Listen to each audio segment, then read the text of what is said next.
The Emerald City of Oz. Chapter 4. How the Gnome King Planned Revenge. The reason most people are bad is because they do not try to be good. Now, the Gnome King had never tried to be good, so he was very bad indeed. Having decided to conquer the land of Oz and to destroy the Emerald City and enslave all its people, King Roquat the Red kept planning ways to do this dreadful thing, and the more he planned the more he believed he would be able to accomplish it.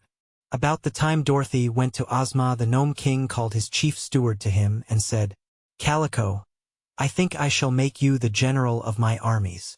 "I think you won't," replied Calico positively. "Why not?"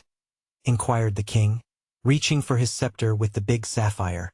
"Because I'm your chief steward, and know nothing of warfare," said Calico, preparing to dodge if anything were thrown at him.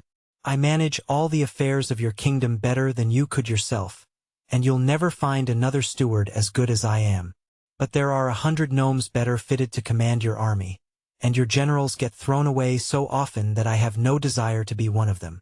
"Ah, there is some truth in your remarks, Calico," remarked the king, deciding not to throw the scepter. "Summon my army to assemble in the great cavern." Calico bowed and retired, and in a few minutes returned to say that the army was assembled. So the king went out upon a balcony that overlooked the great cavern, where 50,000 gnomes, all armed with swords and pikes, stood marshaled in military array. When they were not required as soldiers, all these gnomes were metal workers and miners, and they had hammered so much at the forges and dug so hard with pick and shovel that they had acquired great muscular strength. They were strangely formed creatures, rather round and not very tall. Their toes were curly and their ears broad and flat. In time of war, every gnome left his forge or mine and became part of the great army of King Roquat. The soldiers wore rock-colored uniforms and were excellently drilled. The king looked upon this tremendous army, which stood silently arrayed before him, and a cruel smile curled the corners of his mouth, for he saw that his legions were very powerful. Then he addressed them from the balcony, saying, "I have thrown away General Blug, because he did not please me, so I want another general to command this army. Who is next in command?" "I am," replied Colonel Crinkle, a dapper-looking gnome, as he stepped forward to salute his monarch. The king looked at him carefully and said, "I want you to march this army through an underground tunnel which I am going to bore, to the Emerald City of Oz. When you get there, I want you to conquer the Oz people, destroy them and their city, and bring all their gold and silver and precious stones back to my cavern. Also, you are to recapture my magic belt and return it to me. Will you do this, General Crinkle?" "No, your majesty," replied the gnome, "for it can't be done." "Oh, indeed!" exclaimed the king. Then he turned to his servants and said, "Please take General Crinkle to the torture chamber. There you will kindly slice him into thin slices. Afterward you may feed him to the 7-headed dogs." "Anything to oblige your majesty," replied the servants politely, and led the condemned man away. When they had gone, the king addressed the army again. "Listen," said he.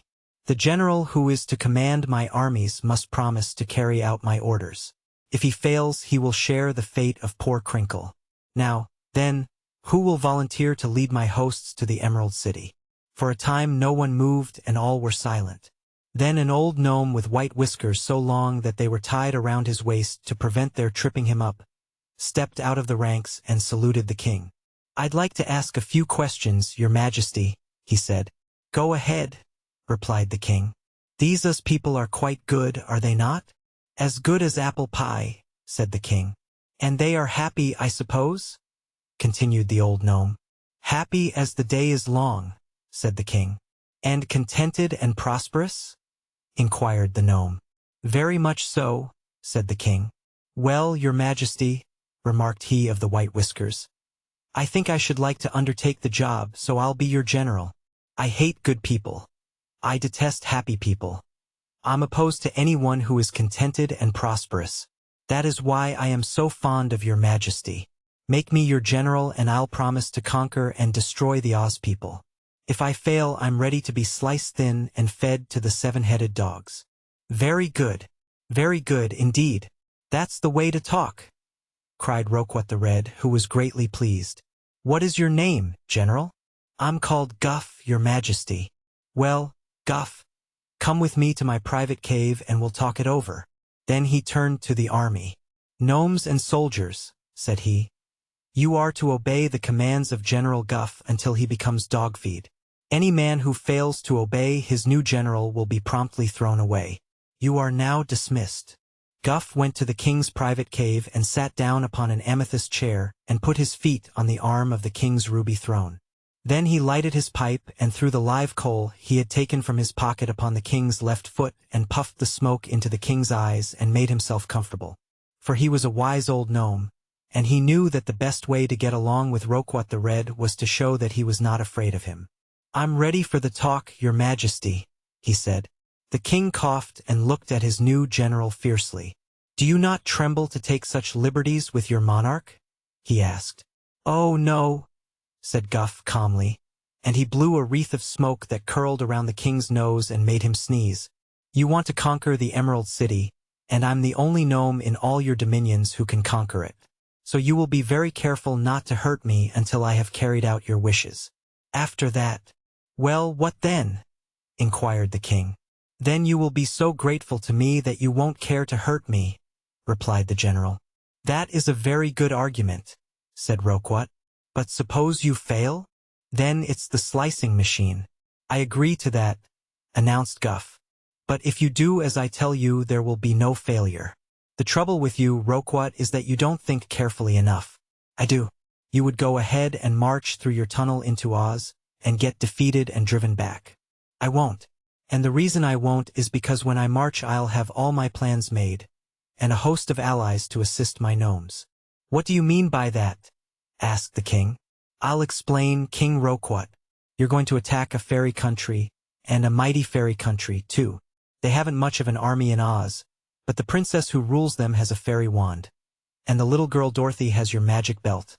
And at the north of the Emerald City lives a clever sorceress called Glinda the Good, who commands the spirits of the air. Also I have heard that there is a wonderful wizard in Ozma's palace, who is so skillful that people used to pay him money in America to see him perform. So you see, it will be no easy thing to overcome all this magic. We have 50,000 soldiers, cried the king proudly.